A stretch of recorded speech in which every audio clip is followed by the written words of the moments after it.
হচ্ছে AGT live 24/7। ये है AGT Live 24/7। This is AGT Live 24/7।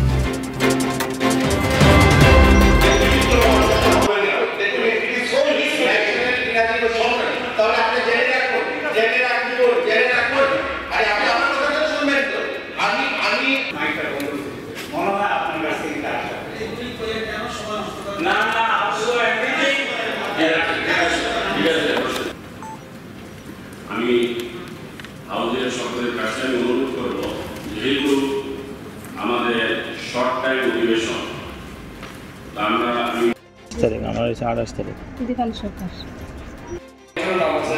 সময় লাগবে। তদুপরি আমাদের আছে রিভিউ মিটিং আপনি বিষয়টা মিস করেছিলাম, আমি বলেছিলাম প্রপোজাল আসার জন্য, কিন্তু আজকে আপনি দিয়েছিলাম প্রপোজাল কিন্তু পাঠাননি। সবাইকে অভিযোগ আলোচনা করতে হবে বুঝে হচ্ছে। ঠিক আছে, ওকে এবং আর্থিক কার্য করা হয়। ঠিক আছে, গাইডলাইনটা নিয়ে পরিবর্তন করা যায়। গুরুত্বপূর্ণ বিষয় এখানে রেজ করেছেন, আমি আপনাদের অবগতির জন্য জানাই। রাজ্যের বিভিন্ন কলেজে ছাত্র বিষয়ের আজাদির সুপার আমরা দিচ্ছি, তো এটা কিন্তু আমাদের কন্টিনিউয়াস সার্ভিস হচ্ছে সারা রাজ্য থেকে। এর বাইরে আমরা চাইছি প্রাইভেটকে যাতে আমরা এন্টারটেইন করতে পারি। আমি যদি আপনার বিধানসভায় একটু কি করা সেটা উল্লেখ করা থাকলে ভালোই আমার মনে রেকর্ডে যারা আমি করেছি এবং আসার পরেও আমি ইন্টারসিটির একটা এই আসার পরেও পাইছি করে তারপর এবং সম্মানে আমরা করি ডিপার্টমেন্ট সিস্টেমে চলে আসবে। তো আমরা চাইছি যে ব্যাকআপরা সঠিকভাবে আমরা বাইরেকে সাপোর্ট দিচ্ছি। হয়তো আমরা চেষ্টা করবো যাতে আপনার বিধানসভাতে হয়। তো আমরা পরবর্তী বাজেটের প্রয়োজনে অথবা পাঠিয়েছি আমরা ফিনান্সিয়াল অ্যাপ্রুভাল পেলেই আমরা কিন্তু 8টি জেলাতে আমরা ফার্ম করতে যাচ্ছি। এর বাইরে অতিরিক্ত আমরা প্রত্যেকটা জেলাতে গবেষণা নির্মাণ করছি। অলরেডি আমাদের 6টা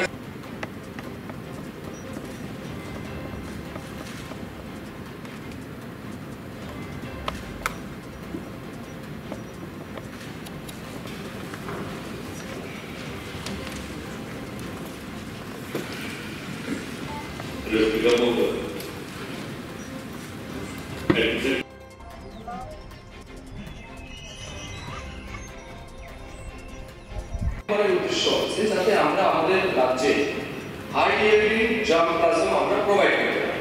অর্থাৎ আমরা যেমন বাইরে থেকে ট্যালেন্ট আছে, বর্তমান থেকে আমরা অনেক আগে এনেছিলাম support, logistic support, whatever is required আমরা কিন্তু সবগুলি দিচ্ছি যাতে তারা সেখানে ডেভেলপ করতে পারে। এবং আমরা দিচ্ছি সেখানে অনেক বেশি মানে প্রাইভেট এন্টারপ্রাইজ ইতিহাস মেরুতার উপকৃত এবং এই প্রশ্নে যারা যারা রেখেছে সবাই যেন এই প্রশ্নে অংশগ্রহণ করতে পারে। ধন্যবাদ। আমি শ্রী গোপালচন্দ্র রায়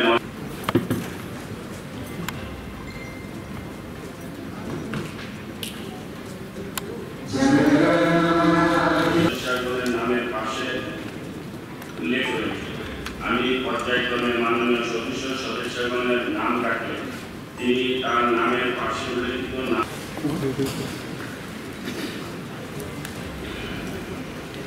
সুজ্ঞাপন মাননীয় সদস্য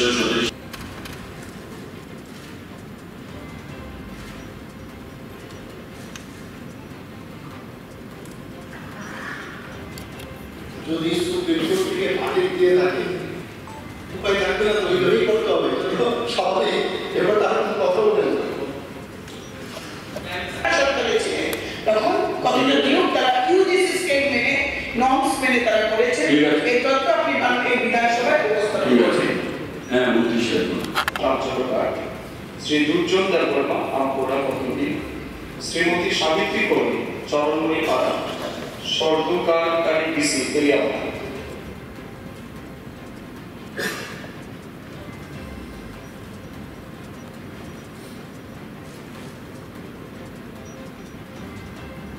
আমাদের 3 ফার্ম রয়েছে, তার মধ্যে আপনার জেলাতে আমাদের হাওয়াই বাড়ি যেটা তেলিয়াপাড়ার পাশে রয়েছে এবং রিসেন্টলি আমি সেখানে আরো কিন্তু প্রায় 4টা অতিরিক্ত আছে থেকে অনেকে কিন্তু এগুলি করতে পারে না।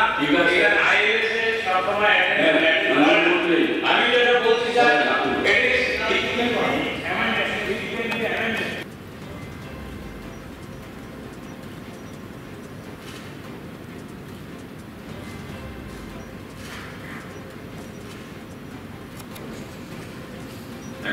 প্রশ্ন উত্তর।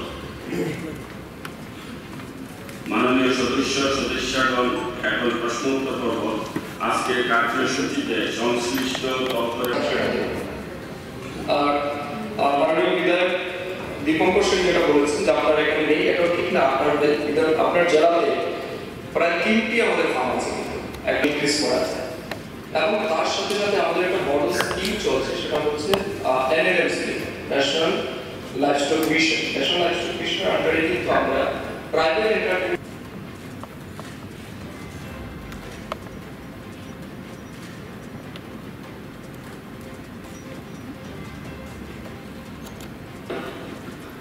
পুরো যতক্ষণ ধরে মাটিটা পুরো না করবো, করার পরে তারপরে যারা আমাদের লয়ার আছে, অ্যাডভোকেট জেনারেল থেকে শুরু করে তাদের সাথে বসে পুরো বিষয়টা জেনে তারপরে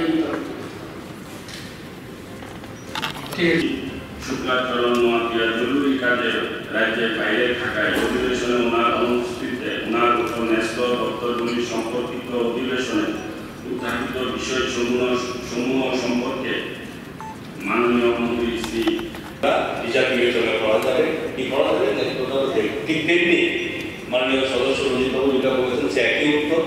এটা বিচার বিবেচনা করা দেখা যাবে, অ্যামেন্ডমেন্ট কোথায় চেঞ্জ করার পক্ষে বিপক্ষে কি আছে আলোচনা করে যাবে। ঠিক আছে, নেক্সট কোর্সে কমিশন করতে পারতো জানি না। তারপরেও স্টেটমেন্ট ডিটেলস আলোচনার জন্য মাননীয় অধ্যক্ষ মহোদয়ের সময় দিলে 23 তারিখে আমরা আলোচনা করবো এবং অ্যালট করার জন্য অনুরোধ করছি যাতে 1 ঘন্টা আলোচনা করা যায়। অধ্যাপক অধ্যাপিকা নিয়োগ করেছে ইউজিসি নর্ম মেনে, এবং কতজন গেস্ট ফ্যাকাল্টি হিসেবে তারা নিয়োগ করেছে। তারা সুদীর্ঘ সময় এই রাজ্যের শাসন ব্যবস্থায় ছিলেন, সরকারে ছিলেন। আমরা মাত্র 7 বছর যাচ্ছে, কিন্তু আমরা ইনিশিয়েটিভ নিয়ে পক্ষে আছেন তারা হা বলবেন, যারা এই প্রস্তাবের বিপক্ষে আছেন তারা না বলবেন। আমি মনে করি যারা হা বলেছেন তারাই সংখ্যাগরিষ্ঠ। এত বছরে 10 লাখ টাকা পরিচালনা করে পশুদের জন্য ব্যয় করার বিধান টাকা কোন পরিকল্পনা রাজ্য সরকারের আছে? এই বছরে 10 লাখ টাকা করে জনগণের ওষুধের জন্য ব্যয় করার বিধান রাখা কোন পরিকল্পনা আপাতত রাজ্য সরকারের নেই। প্রশ্ন 2, থাকলে কবে লাগু করা হবে বলে আশা করা যায়? উত্তর, এখন প্রশ্ন উত্তরের পরিপ্রেক্ষিতে 2 নং প্রশ্ন উত্তর প্রযোজ্য নয়। মন্ত্রিসভা আগে সবাইকে বেশ ঘনিষ্ঠ গভর্নেন্সে পাঠান, আর প্রধানমন্ত্রীর আসার তারিখ তো হঠাৎ করে হয়, নিশ্চয়ই অনেক আগে থেকে প্ল্যানিং করেছে। আমি না কথা বলছি, ঠিক আছে, আপনি যে কথাটা বলছেন এখন তো অলরেডি ডিফাইন হয়ে গেছে, প্রপোজাল এসছে, আমাদের এটা অস্বীকার করার কোনো সুযোগ নেই, কিন্তু এটা অ্যাভয়েড করার যেহেতু না, অ্যাভয়েড করার যেহেতু না, প্রিফার করে জাস্ট তাহলে এটা হয়ে যাবে। ঠিক আছে, একজন কলিগস মাননীয় বিধায়ক নির্মলবাবু বলেছিলেন 4 দিন করা, আমি ওনার সঙ্গে বসেছি। তো আমরা তো 4 দিনে চেয়েছি, কিন্তু ব্যাখ্যা দেওয়া হয়েছে যে কোনো ম্যাটার নেই, বেশি বিল নেই, 2 দিনে করা হবে। এবং পরিষদীয় মন্ত্রী মিটিংয়ে বলেছে যে নভেম্বর ডিসেম্বর নাগাদ হবে, তখন আমরা বেশি দিন করব। সুতরাং আমরা যে কথা বলিনি এমন কথা নেই, তারপরে সেখানে মেজরিটি রুলিং পার্টি থাকে, তারা সিদ্ধান্তই তো সব বোঝা আমরা কথা না মানলে তো আমরা বেরিয়ে আসতে হবে। এই অর্থ বছরে রাজ্যের কলেজগুলোতে মোট কতজন ছাত্রছাত্রী ভর্তি হয়েছে? উত্তর, 2025 ইংরেজি শিক্ষাবর্ষে উচ্চশিক্ষা দপ্তরের অধীনে রাজ্যের সাধারণ ডিগ্রি কলেজগুলোতে এখনো পর্যন্ত 23,416 জন ছাত্রছাত্রী ভর্তি হয়েছে। এখানে আমি একটু সংশোধন করতে চাই, আপনাদের হাতে যেই উত্তরটা দেওয়া হয়েছে সেখানে 23,400 জন আছে, সেটা আগের রিপোর্ট, যেটা রিপোর্ট আপডেট করা আছে, ওনারা 16 জন এখানে বেড়েছে, তো এটা একটু সংশোধন করতে হবে। ওনার দ্বিতীয় প্রশ্ন, ছাত্র ভর্তির ক্ষেত্রে কোনো সমস্যা আছে কিনা? উত্তর, ছাত্র ভর্তির ক্ষেত্রে এখনো পর্যন্ত কোনো বিশেষ সমস্যা দপ্তরের নজরে আসেনি। তৃতীয় প্রশ্ন, থাকলে কোন কোন কলেজে আছে? 2 নং প্রশ্নের উত্তরের প্রকৃতিতে প্রশ্নে আসে। ওই অমরপুরে আমার এখানে পরিচিত সাধুদের ঘটনা আমার কাছে আছে। আমি অনুরোধ করবো মাননীয় মুখ্যমন্ত্রী মহোদয় এবং আমাদের ফাইন্যান্সিয়াল মিনিস্টারকে আমি বিশেষ অনুরোধ করবো, এটা যেন একটা সংশোধন করে যাতে প্রত্যেকটা বিধায়ক মহোদয়রা যাতে এলাকার যে গরিব অংশের মানুষ চিকিৎসার জন্য খরচ যাতে আমরা দিতে পারি। নোডাল অফিসারের মানুষ যেহেতু এটা SDM এর মাধ্যমে আমরা শুধু একটা প্রেসক্রিপশন বা একটা নোটে পাঠাবো যে SDM এর কাছে যে ওনাকে এই টাকাটা দেবেন, ওনার প্রেসক্রিপশন সহকারে। এটার জন্য আমার একটা অনুরোধ থাকবে। ধন্যবাদ। পাবলিকের উচিত ছিল প্রতিজ্ঞা 18 এখানে লেখা আছে 1 degree college will be established in each constituency of the state. এখন বক্তব্য হলো আমাদের বক্তব্য যে আমার জানা মতো আমাদেরই কনস্টিটিউন্সিতে অনেক 2-4 জন ভর্তি হতে পারে। এখন আপনি এটা চলছে সেপ্টেম্বর মাস। রতনবাবু প্লিজ এখানে গেলে বলা যায়। শুনুন, আমি যেটা বলছি শেষ করে মাননীয় মন্ত্রীর কাছ থেকে আমরা জানতে চাই, according to your promise by the decision document, প্রত্যেকটা কনস্টিটিউশনের মধ্যে ডিগ্রি করে স্থাপন করা হবে। ঠিক আছে। ইয়ে করা হয়েছে, এটা অলরেডি রাইট।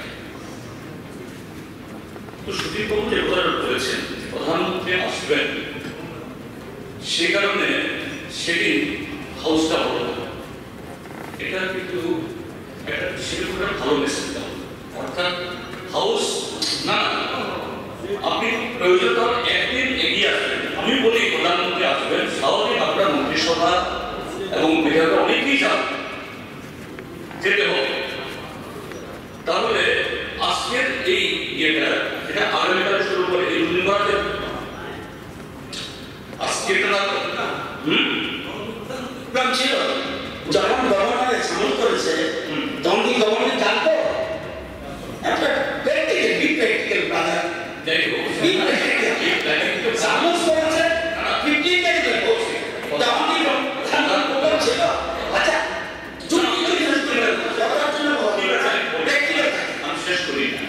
ত্রিপুরা গত 10ই মে 2025 ইংরেজি তারিখে আগরতলাস্থিত অটল বিহারী বাজপেয়ী রিজিওনাল ক্যান্সার হাসপাতালে চিকিৎসাধীন অবস্থায় সকাল 7টায় 20 মিনিটে শেষ নিঃশ্বাস ত্যাগ করেন।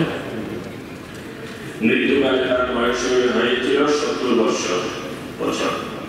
প্রয়াত পূর্বমন্ত্রী পুরা 1955 সালের 2 আগস্ট প্রতিজনের মধু কৃষ্ণ পাড়ায় জন্মগ্রহণ করেন। 2018 সালে বিধানসভা নির্বাচনে তিনি কর্মপুর বিধানসভা নির্বাচনী কেন্দ্র থেকে বিজেপি দলের প্রার্থী হিসেবে জয়লাভ করেন। তিনি অত্যন্ত সহজ সরল প্রকৃতির মানুষ ছিলেন। মানুষের সাথে ওনার নিবিড় সম্পর্ক ছিল।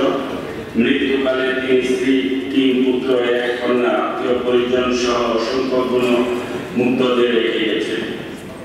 প্রয়াত বিধায়ক পূর্বমন্ত্রী পুরার নেতৃত্বে এই সভার গভীর শোক প্রকাশ করছে এবং ওনার শোক সন্তপ্ত পরিবার পরিজনের প্রতি গভীর সমবেদনা জানাচ্ছে। ইউজিসি স্বীকৃত বিভিন্ন সাধারণ ডিগ্রি কলেজে ছাত্র ও বিষয়ে 60:1 অনুপাতে 1208 জন অধ্যাপক অধ্যাপিকা থাকার প্রয়োজন। বর্তমানে ওই কলেজগুলিতে মোট 461 জন নিয়মিত অধ্যাপক অধ্যাপিকা, 160 জন পোস্ট গ্রাজুয়েট টিচার এবং 654 জন অতিথি অধ্যাপক অধ্যাপিকা রয়েছেন, অর্থাৎ 1279 জন রয়েছে। NCTE স্বীকৃত প্রফেশনাল ডিগ্রি কলেজে ছাত্র ও বিষয়ে 30:1 অনুপাতে 46 জন অধ্যাপক অধ্যাপিকা থাকার প্রয়োজন। বর্তমানে ওই কলেজগুলিতে মোট 53 জন নিয়মিত অধ্যাপক অধ্যাপিকা, 15 জন পোস্ট গ্রাজুয়েট টিচার এবং 39 জন অতিথি অধ্যাপক অধ্যাপিকা রয়েছে। রয়েছে, অর্থাৎ মোট 107 জন রয়েছে। এআইসিটি স্বীকৃত রাজ্যের বিভিন্ন কলেজ ও পলিটেকনিক্যালগুলোতে ছাত্র ও বিষয়ের 25:1 অনুপাতে 120 জন অধ্যাপক অধ্যাপিকা থাকার প্রয়োজন। বর্তমানে সেই কলেজগুলিতে 143 জন নিয়মিত অধ্যাপক অধ্যাপিকা, 1 জন পোস্ট গ্রাজুয়েট টিচার, 85 জন লেকচারার এবং 39 জন অতিথি অধ্যাপক অধ্যাপিকা রয়েছে, অর্থাৎ মোট 268 জন রয়েছে। সাপ্লিমেন্টারি স্যার, ইউজিসি রুলস আমাদের রাজ্যের জন্য নয়, ইউজিসি রুলস আমাদের সারা দেশের জন্য। অধ্যাপক, নিয়মিত অধ্যাপক, অতিথি অধ্যাপক, সহকারী অধ্যাপক সারা দেশেই আছে এবং তার জন্য একটা রুলস আছে। সেই রুলস অনুসারেই সেটা হয় এবং সেই রুলস মেনেই আমরা সেগুলোকে নিয়োগ দিয়েছি। মাননীয় কল্যাণী সাহারাই যে তথ্যটা আমার কাছে চেয়েছেন, আপাতত এই তথ্যটা নেই, পরবর্তী সময়ে অবশ্যই আমি সেই তথ্যটাও আমি বার করব। আর বাকি আমাদের মাননীয় বিধায়ক সুদীপ রায় বর্মন যেটা বলেছে, আমার কাছে তো এখন এই তথ্যই আছে যে স্কুল এডুকেশনের ক্ষেত্রে বর্তমানে যে জাতীয় শিক্ষানীতি সেই অনুসারে স্কুলের ক্ষেত্রে 30:1, ইউজিসির ক্ষেত্রে আমাদের 60 জেনারেল ডিগ্রি কলেজের ক্ষেত্রে 60:1, প্রফেশনাল কলেজের ক্ষেত্রে 30:1 এবং টেকনিক্যাল কলেজের ক্ষেত্রে সেটা 25:1। এটি আমার কাছে আছে। তারপরও যদি মনে হয় আমি অবশ্যই সেটা দেখব, যদি কোনো ঘাটতি থাকে অবশ্যই সেটা পূরণ করব। আমাদের মূল উদ্দেশ্য হচ্ছে আমাদের স্টুডেন্টরা যাতে, ছাত্রছাত্রীরা যাতে শিক্ষকের অভাবে তাদের পড়াশোনা ব্যাঘাত ঘটে সেটা যাতে না হয়, সেটা আমাদের সামর্থ্যের মধ্যে থেকে যতটা সম্ভব অন্তত ছাত্রছাত্রীদের স্বার্থে সেটাকে পরিপূর্ণ করা। নেক্সট কোশ্চেন, শ্রী সুদীপ মন্ত্রী শিবু সোরেনের প্রয়াণে স্মৃতিচার। আমি গভীর দুঃখের সঙ্গে এই সভাকে জানাচ্ছি যে ঝাড়খণ্ডের প্রাক্তন মুখ্যমন্ত্রী তথা প্রাক্তন কেন্দ্রীয় মন্ত্রী শিবু সোরেন গত 4 আগস্ট 2025 তারিখে দিল্লির শাহগঙ্গা হাসপাতালে সকাল 8:56 চিকিৎসাধীন অবস্থায় শেষ নিঃশ্বাস ত্যাগ করেন। মৃত্যুকালে ওনার বয়স হয়েছিল 81 বছর। শিবু সোরেন 1946 সালে 11 জানুয়ারি অবিভক্ত বিহারের রামগঞ্জ জেলার নেমরা গ্রামে জন্মগ্রহণ করেন। 1972 সালে তিনি ঝাড়খণ্ড মুক্তি মোর্চা নামে একটি রাজনৈতিক দল প্রতিষ্ঠা করেন। 2005 সালে তিনি প্রথম ঝাড়খণ্ডের মুখ্যমন্ত্রী পদে অধিষ্ঠিত হয়েছিলেন। এরপর পুনরায় 2008 থেকে 2009 সাল পর্যন্ত এবং 2009 সাল থেকে 2010 সাল পর্যন্ত ঝাড়খণ্ডের মুখ্যমন্ত্রী পদে দায়িত্ব পালন করেন।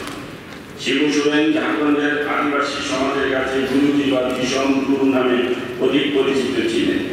তিনি একাধিকবার লোকসভার সদস্য ও রাজ্যসভার সদস্য হিসেবে দায়িত্ব পালন করেছেন।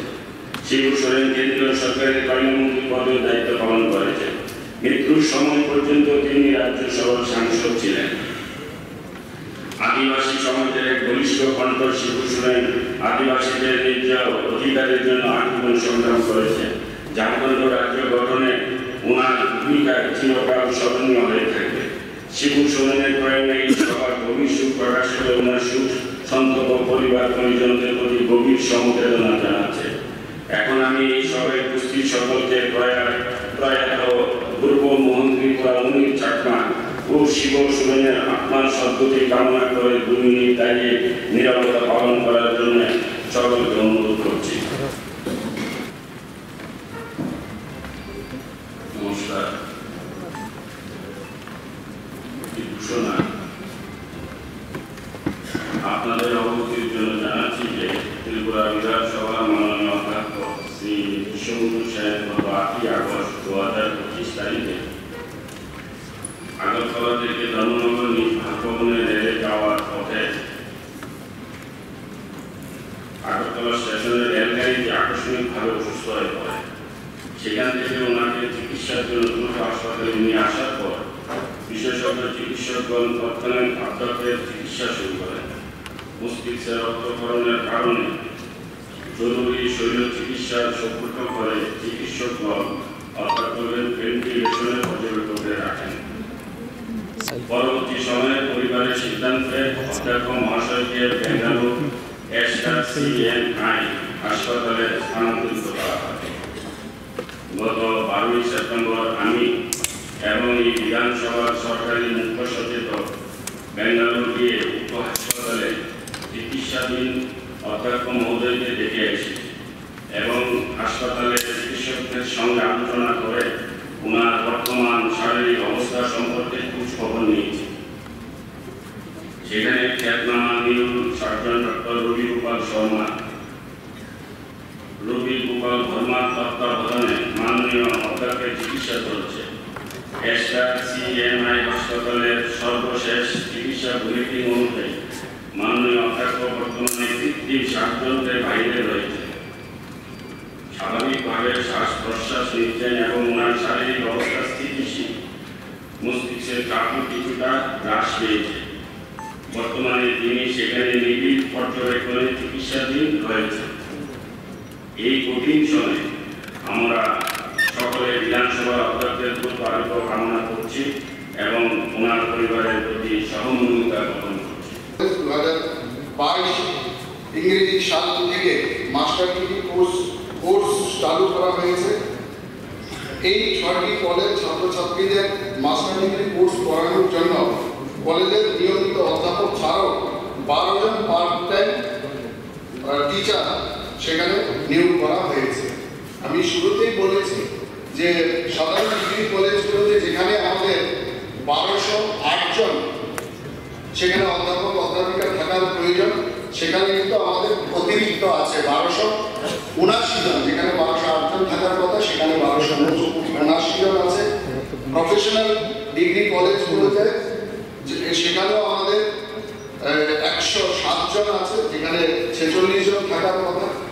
এবং আমাদের যে পলিটেকনিক্যালগুলো সেখানেও আমাদের 268 জন, যেখানে 143 জন থাকার কথা সেখানেও 268 জন কিন্তু আমাদের আছে, এখানে কিন্তু আমাদের অতিরিক্ত আছে।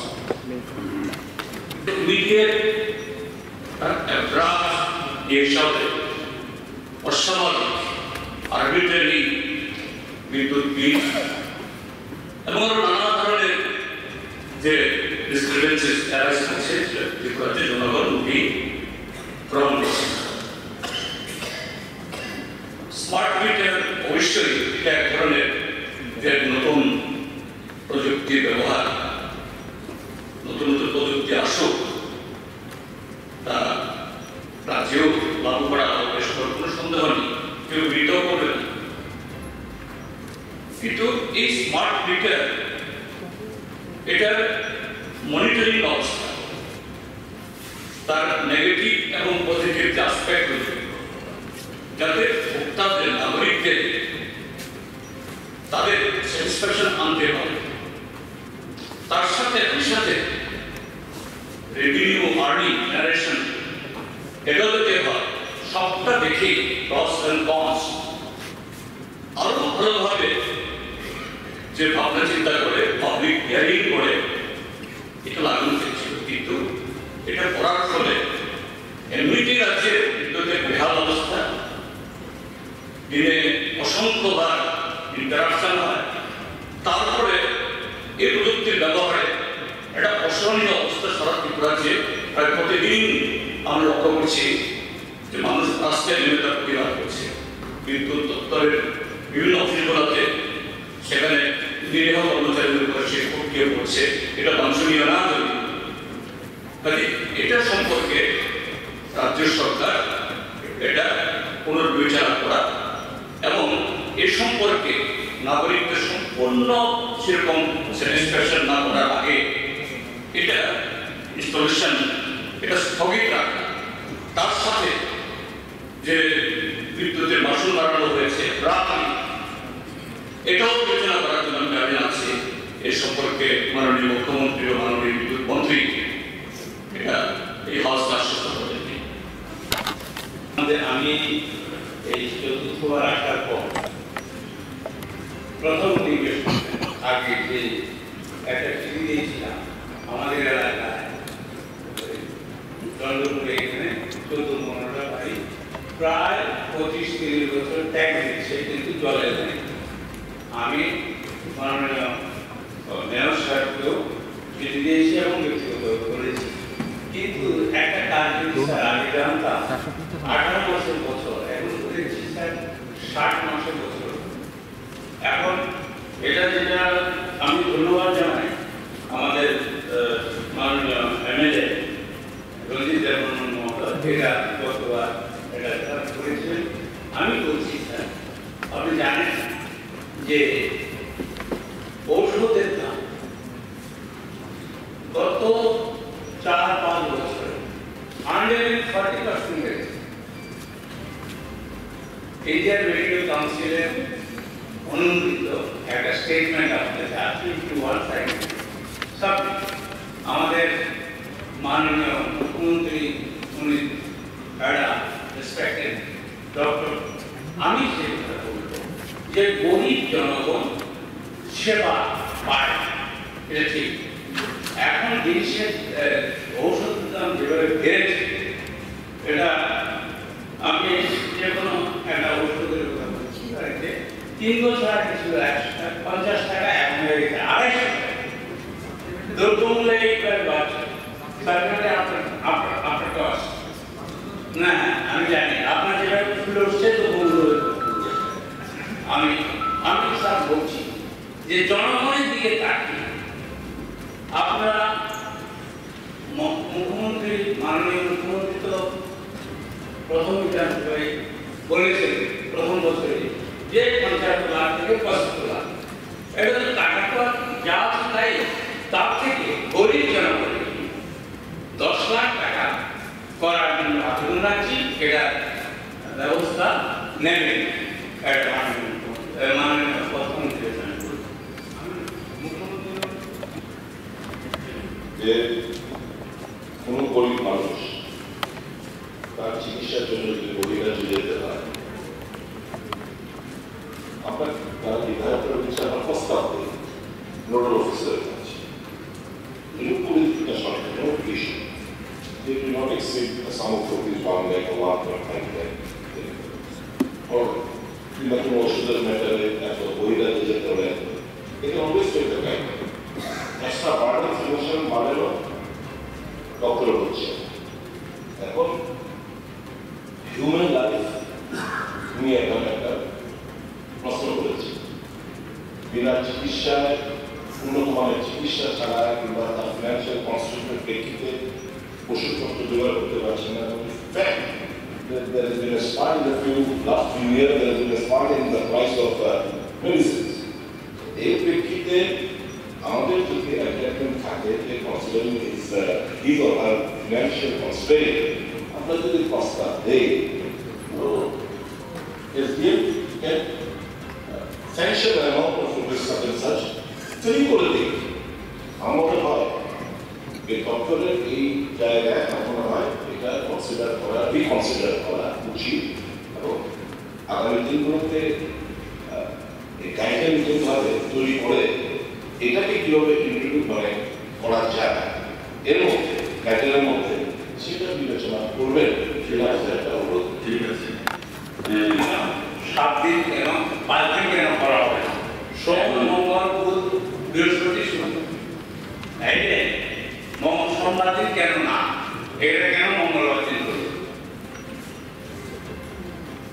স্যার আমরা কি স্যার বলতে পারি না পাবলিক পাঠিয়েছে, পাবলিকের কথা কেন স্যার প্রত্যেকটা ডিপার্টমেন্ট যদি এই না ডিসকাস না পরিস্থিতি অনুযায়ী, কি পরিস্থিতি স্যার? ভূমিকম্প হয়েছে, ন্যাচারাল ক্যালামিটি হয়েছে, রাজ্যে বন্যা হয়েছে, রাজ্য ডুবে গেছে,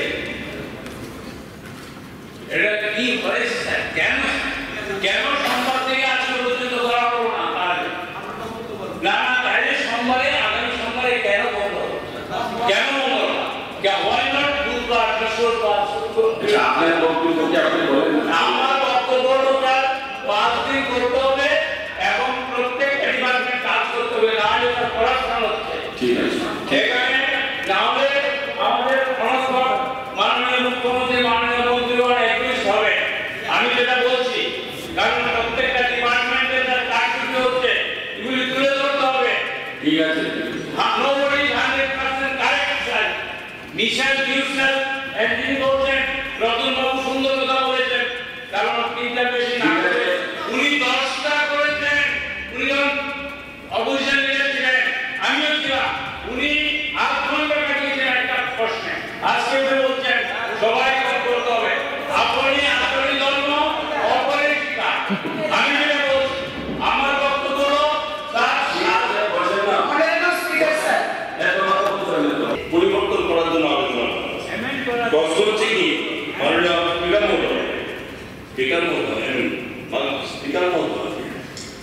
একটা জিনিস আমরা সকলে জানি যে সারা রাজ্যে মানুষের যারা 100% মানুষের জন্য প্রধানমন্ত্রী আয়ুষ্মান ভারত যোজনার জন্য যত লোক আমরা করতে পেরেছি, 50% বেশি লোক এখানে ছিল না, সেটা কিন্তু মুখ্যমন্ত্রী জন আরোগ্য যোজনার মাধ্যমে আমরা করে দিয়েছি।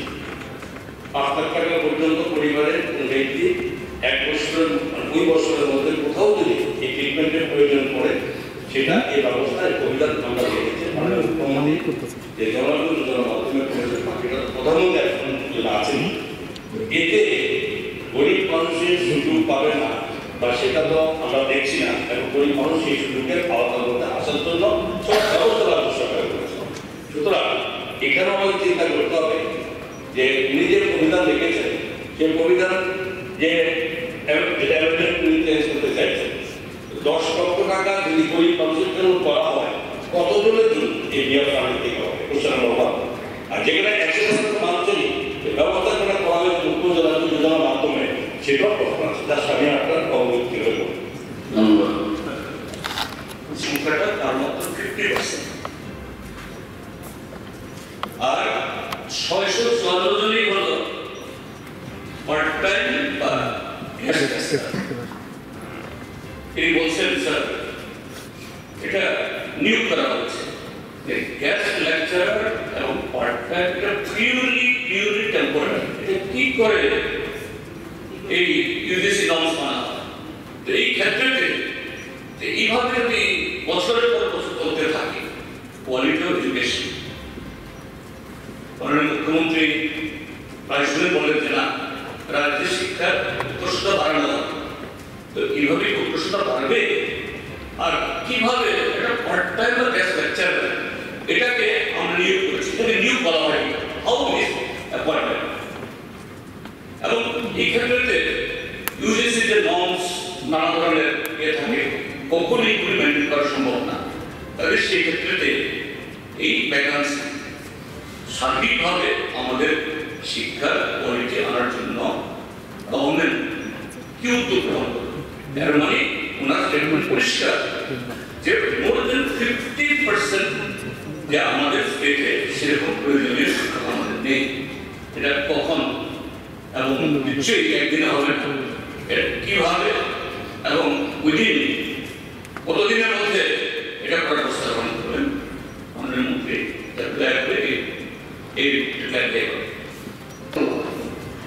আমরা লক্ষ্য করেছি 2019 সালে আমাদের রাজ্যে ডিগ্রি কলেজ 22টি ছিল, তার ছাত্রছাত্রীর সংখ্যা 47,249 জন, এবং 2025-এ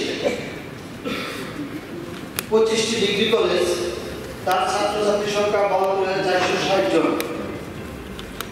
এই বছরের যে হিসাবটা মাননীয় মন্ত্রী মহোদয় দিয়েছে 23,416 জন। কিন্তু বিশেষ আমার প্রশ্ন হলো, এই জায়গাতে ছাত্রছাত্রীর সংখ্যা বৃদ্ধি পাচ্ছে, আমরা দেখতে পাচ্ছি এই জায়গার মধ্যে যে বিশাল ডকুমেন্ট একটা প্রতিশ্রুতি ছিল প্রত্যেকটা মহকুমা ডিগ্রি কলেজ স্থাপন করা হবে।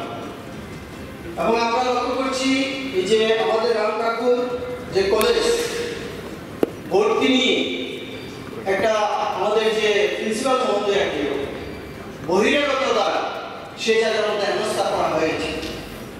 আমি চাইছি এই ধরনের ঘটনা যাতে পরবর্তী সময়ে না ঘটে।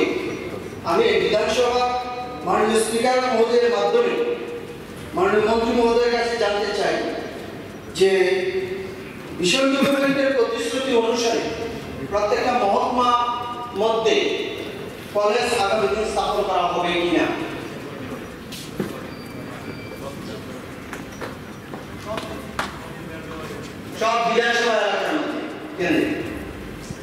ঠিক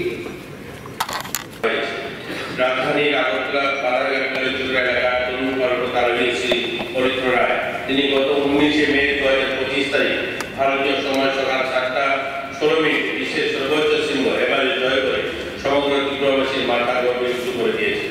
পবিত্র রায় একজন তথ্য প্রযুক্তি পেশাজীবী এবং তার বর্তমানে বেঙ্গালুরুতে কর্মরত। পাশাপাশি তিনি একজন দক্ষ সাইক্লিস্ট ও অ্যাডভেঞ্চার প্রেমী এবং পাশাপাশি তিনি প্রকৃতি ও পরিবেশ প্রেমী। এবারের অভিযানে তিনি আগরতলা থেকে নেপালে পাপলু পর্যন্ত প্রায় 1400 কিলোমিটার দীর্ঘ সাইকেল যাত্রার মাধ্যমে অভিযাত্রা শুরু করেন এবং মাত্র 63 দিন অক্লান্ত পরিশ্রম, সাহস ও দৃঢ় মনোবল নিয়ে এবারের গৌরব অর্জন করেন। ইতিপূর্বে তিনি আফ্রিকার মাউন্ট কিলিমাঞ্জারো ও ইউরোপের মাউন্ট এলব্রুস পর্বত শৃঙ্গ জয় করেছেন। বর্তমানে তিনি 7 সামিটস অভিযান যুক্ত আছেন, সেখানে আরো 4টি শৃঙ্গের জয়ের জন্য লক্ষ্য রয়েছে। এবারে পবিত্র রায়ের মাউন্ট এভারেস্ট অভিযান ছিল পরিবেশ বান্ধব টাইটন যা সাইকেল যাত্রা পর্বতারোহণের ম্যারাথনের সমন্বয়ে গঠিত। শ্রী পবিত্র রায় ত্রিপুরার প্রথম সফল এভারেস্ট পর্বতারোহী। তিনি প্রয়াত সঞ্জয় কুমার রায় ও শ্রীমতী কাকলি রায়ের কৃতি সন্তান। পবিত্রের পিতা ত্রিপুরার ক্রীড়াঙ্গনের উজ্জ্বল নক্ষত্র ছিলেন। পিতার ক্রীড়াপ্রেমী এবং অনুপ্রেরণা, মাতা নিয়মিত উৎসাহ এবং নিজের অদম্য অধ্যাবাসে তাকে এই মর্মান্বিত সাফল্যের শিখরে পৌঁছে দিয়েছে। তিনি তার বাইসাইকেল অভিযানের মাধ্যমে দেশের যুব সমাজকে সাহস, স্বাস্থ্য চর্চা ও দৃঢ়চিন্তার পথে অনুপ্রাণিত করেছে। এবারে সিংহের চড়ার পথে হরিদ্রকে লড়তে হয়েছে ভয়ঙ্কর প্রতিকূল পরিস্থিতির সঙ্গে। প্রলয়ঙ্করী তুষারঝড়, তীব্র শীততাপ প্রবাহ, অক্সিজেনের ঘাটতি আর বরফের আচ্ছাদিত দুর্গম পাহাড়ি পথ অতিক্রম করার সময় তিনি মৃত্যু ঝুঁকি নিয়ে এগিয়ে গিয়েছে, কিন্তু তার অটল সংকল্প, অসীম সাহস, ইচ্ছা শক্তি তাকে অবশেষে কাঙ্ক্ষিত শিখরে পৌঁছে দিয়েছে। ত্রিপুরার কৃতি সন্তানের সাফল্যে কেবল হরিদ্র ব্যক্তিগত বিজয় নয়, সমগ্র রাজ্যের গৌরব। তার এই অনন্য কৃতি আগামী দিনে যুব সমাজকে অনুপ্রেরণা দেবে, প্রতিকূলতার মুখোমুখি দাঁড়িয়ে এগিয়ে যেতে এবং জীবনের লক্ষ্য অর্জনে দৃঢ় থাকতে। এই বিধানসভায় পবিত্র রায়কে ত্রিপুরার প্রথম পর্বতারোহী হিসাবে এভারেস্টের শৃঙ্গ জয় করার মহৎ কৃতিত্বের জন্য আন্তরিক অভিনন্দন জ্ঞাপন করছি। প্রাক্তন সদস্য অনিল চাকমা প্রয়াণের স্মৃতিচার। আমি গভীর দুঃখের সঙ্গে এই সভাকে অবহিত করছি যে ত্রিপুরা বিধানসভার প্রাক্তন সদস্য অনিল চাকমা দুরারোগ্য ক্যান্সার রোগে আক্রান্ত হয়ে গত 31শে মে 2025 ইংরেজি তারিখে ঊনকোটি জেলার বেচারদল স্থিত নবীন চরে নিজ বাড়িতে সন্ধ্যা 7:10 শেষ নিঃশ্বাস ত্যাগ করেন। মৃত্যুকালে তিনি 4 পুত্র, 2 কন্যা সহ আত্মীয় পরিজন ও অসংখ্য গুণমুগ্ধদের রেখে গেছেন। জীবন অবসানকালে ওনার বয়স হয়েছিল 82 বছর। অনিল চাকমা 1943 সালের 12 আগস্ট বেচারদলের নবীন চরে জন্মগ্রহণ করেন। 1982 সালে তিনি ত্রিপুরা উপজাতি এলাকার স্বশাসিত জেলা পরিষদের নির্বাচনে জয়লাভ করেন। জয়ী হয়ে তিনি টিটিএডিসি তথ্য ও সংস্কৃতি দপ্তরের কার্যনির্বাহী সদস্য হিসেবে সুনামের সঙ্গে দায়িত্ব পালন করেছিলেন। 1993 এবং 1998 সালে তিনি পরপর দুবার সিপিআইএম দলের হয়ে বেচারদল বিধানসভা নির্বাচনী কেন্দ্র থেকে জয়ী হয়ে বিধানসভায় প্রতিনিধিত্ব করেছিলেন। ত্রিপুরা বিধানসভার প্রাক্তন বিধায়ক অনিল চাকমা প্রয়াণ এই সভার গভীর শোক প্রকাশ করে ওনার শোক সন্তপ্ত পরিবার পরিজনদের প্রতি গভীর সমবেদনা জানাচ্ছেন। স্মৃতিচারণ প্রাক্তন নিরীহ পর্যটক সহ মোট 26 জন, এর মধ্যে 25 জন ভারতীয় এবং 1 জন নেপালি নাগরিককে নির্মমভাবে হত্যা করে। এই নৃশংস হত্যাকাণ্ড সমগ্র দেশবাসীকে গভীরভাবে শোকাহত করে তোলে। আমি এই সভায় এই নৃশংস হত্যাকাণ্ডের জন্য তীব্র নিন্দা জানাচ্ছি এবং নিহতদের পরিবার পরিজনদের প্রতি গভীর সমবেদনা জানাই। এই ন্যাক্কারজনক হত্যাকাণ্ডের পরপরই ভারতীয় মাননীয় প্রধানমন্ত্রী শ্রী নরেন্দ্র মোদীজি এতহীন ভাষায় দেশবাসীকে জানিয়েছিলেন ভারত এই ধরনের জঙ্গি হামলাকে কোনোভাবে আর সহ্য করে না। এই ঘটনায় যুক্ত জঙ্গিদের এবং তাদের পৃষ্ঠপোষকদের সমুচিত জবাব দেওয়া। জঙ্গিরা যেখানে লুকিয়ে থাকুক না কেন তাদেরকে খুঁজে বের করে উপযুক্ত জবাব দেওয়া হবে বলে মাননীয় প্রধানমন্ত্রী দেশবাসীকে অবগত করেছেন। অবশেষে কাশ্মীরের গণহত্যার প্রতিবাদে এবং জঙ্গি দমনে ভারতীয় সেনাবাহিনী গত 7 মে 2025 গভীর রাতে অপারেশন সিন্দুর অভিযান সংগঠিত করে। সুপরিকল্পিত এই অভিযান পাকিস্তানের অভ্যন্তরে থাকা বেশ কয়েকটি জঙ্গি ঘাঁটি ও প্রশিক্ষণ শিবিরকে ধ্বংস করে দেওয়া হয়। এই অভিযানে পাক সেনার প্রশিক্ষণপ্রাপ্ত ব্যাপক সংখ্যক সন্ত্রাসীরা হতাহত হয় বলে জানা গেছে। পরদিন পাকিস্তান ভারতকে লক্ষ্য করে গোলাবর্ষণ শুরু করল। ভারতীয় সেনা, নৌ ও বায়ুসেনার সম্মিলিত পরিচালনায় ক্ষেপণাস্ত্রের পাল্টা আঘাতে পাকিস্তানের বেশ কয়েকটি সামরিক পরিকাঠামো ক্ষতিগ্রস্ত হলেও পাকিস্তানের নাগরিকের উপর কোনো আঘাত ছাড়াই সফলভাবে এই অভিযান সম্পন্ন করা হয়। পাকিস্তানের প্রতিটি আক্রমণকে ভারতীয় সেনাবাহিনীর বীর জওয়ানরা অত্যন্ত সাহস ও দক্ষতার সঙ্গে প্রতিহত করেছে। কোনো প্রকার ক্ষয়ক্ষতি ছাড়াই ভারতবর্ষ সম্পূর্ণভাবে সুরক্ষিত রয়েছে।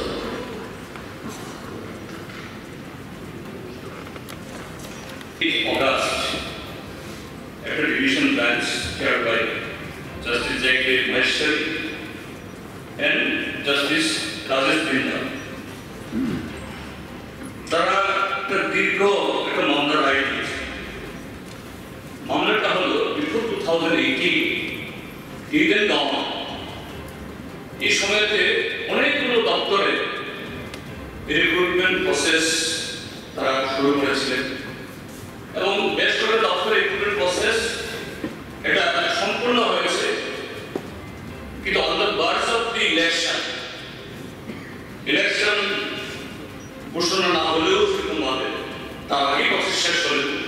আর কিছু অলরেডি ইলেকশন প্রসেস শুরু হয়েছে, সে কারণে ছাড়া অলটুগেদার এই সংখ্যা অ্যারাউন্ড 20,000। এটা বিভিন্ন দপ্তরে আছে, টিপিএসসিও আছে। তো সেই জায়গায় রিসেন্টলি সেখানে কয়েকটা দপ্তরে হোম ডিপার্টমেন্টের টিএসআর, তারপর পুলিশ আর টিপিএসসি, ইন্সপেক্টর অফ ভায়োলেন্স, এরকম কিছু দপ্তরে সেখানে সমস্ত পরীক্ষা নিরীক্ষা করে মাননীয় সুপ্রিম কোর্ট বলেছে যে এখানে কোনো ধরনের ইরেগুলারিটিস হয়নি। গভর্নমেন্ট একটা কতগুলো ক্ষেত্রে সুনির্দিষ্ট টাইম বলে দিয়েছে, এই সময়ের মধ্যে কোনোটা 2 মান্থস, কোনোটা 3 মান্থস, কোনোটা 4 মান্থস স্টেট গভর্নমেন্ট তাদের অ্যাপয়েন্টমেন্ট করার প্রস্তাবন করা হোক।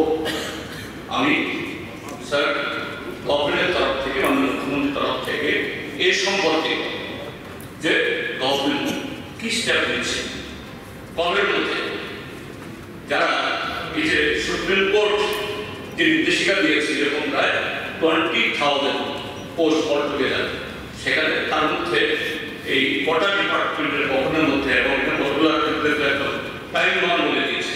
এটা এডুকেশন আছে, টিপিএসসি আছে, এই হোম আছে, সরকার সে ব্যবস্থা গ্রহণ করবেন।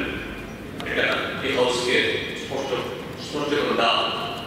শ্রী নরেন্দ্র মোদীজির দূরদর্শী নেতৃত্বে সাফল্যের সঙ্গে এই অভিযান এবং পাকিস্তানি হামলার যোগ্য জবাব যেভাবে ভারতের সেনাবাহিনী দিয়েছে, তাতে ভারতের বীর পরাক্রমকে সূচিত করে।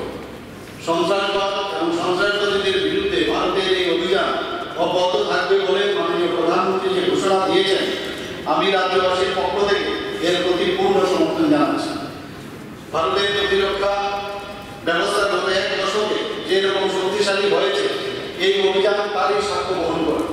ভারত অহিংসা বিজয়ী ও শান্তিপূর্ণ সর্বস্থানে বিশ্বাস, কিন্তু ভারতের বিরুদ্ধে নাশকতামূলক জঙ্গি কাজকর্ম এবং দেশের স্থিতিশীলতাকে নষ্ট করার যে কোনো চক্রান্তকে ভারতবর্ষ যোগ্য জবাব দিতে প্রস্তুত। ত্রিপুরা রাজ্য বিধানসভার এই পবিত্র সভা থেকে মাননীয় প্রধানমন্ত্রী এই বাস্তবোচিত পদক্ষেপ এবং ভারতীয় স্থল, নৌ এবং বিমান বাহিনীর অভূতপূর্ব সাফল্যকে অভিনন্দন করছি। সীমান্তরক্ষী বাহিনী সহ নিরাপত্তা বাহিনীর সকল স্তরের অফিসার এবং কর্মীগণ যারা অত্যন্ত ভয়ে অসীম সাহসিকতার সঙ্গে আমাদের সীমানায় অতন্ত্র প্রহরী কাজ করেছেন এবং দেশকে সুরক্ষিত রাখছেন। রাজ্য বিধানসভার এই সভা থেকে আমি তাদেরকে অভিনন্দন জানাচ্ছি। অপারেশন সিন্দুর অভিযানের মাধ্যমে ভারত শুধু কাশ্মীর উপত্যকা মানবতা বিরোধী গণহত্যাকাণ্ডের উপযুক্ত জবাবই দেয়নি, গোটা বিশ্বকে প্রমাণ করেছে সন্ত্রাসবাদ মোকাবিলায় ভারত সর্বদা সতর্ক, শক্তিশালী এবং প্রয়োজনে সীমান্ত পেরিয়ে শত্রুর ঘাঁটিতে সরাসরি আঘাত হানতেও ভারত দ্বিধা করবে না। অপারেশন সিন্ধু নিঃসন্দেহে সন্ত্রাসবাদের বিরুদ্ধে ভারতের এক ঐতিহাসিক মাইলফলক হিসাবে স্থান করে নিয়েছে।